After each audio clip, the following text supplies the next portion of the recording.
members of the House, the FACE Act prohibits threats of force, obstruction, and property damage intended to interfere with reproductive health care services. Let me just go over that again. Prohibits threats of force, obstruction, and property damage intended to interfere with reproductive health care services. The Justice Department has said this act is not just about abortions, but applies as well to pro-life, I'm quoting, pro-life pregnancy counseling services and other pregnancy support facilities providing reproductive health care. So it applies across the board. Now here's the problem.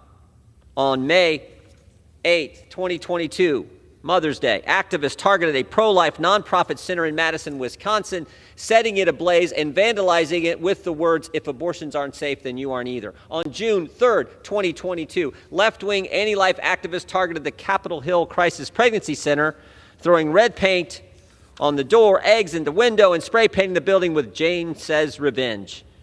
On June 25th, 2022, in Longmont, Colorado, vandals graffitied and set fire to the Life Choices Free Pregnancy Center. And this has happened dozens and dozens and dozens of times all across the country. What's the Justice Department done? To my knowledge, no one.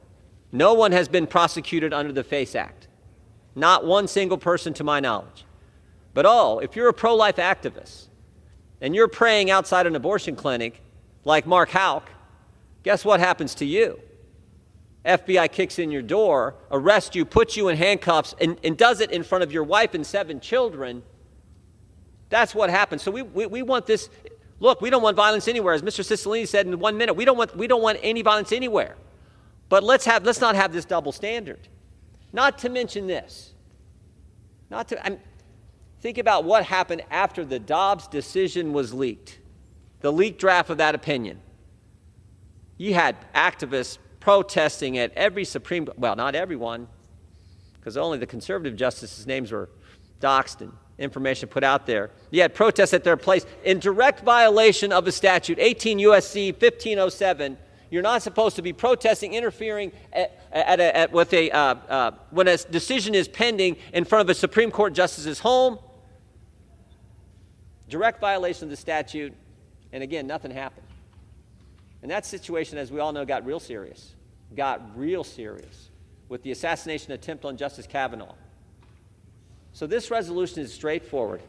What has happened literally now at hundreds of crisis pregnancy centers and churches around the country this past year is just flat out wrong. And this is a resolution that says we appreciate the good work that happens at crisis pregnancy centers where they take in women, where they help them and help that unborn child.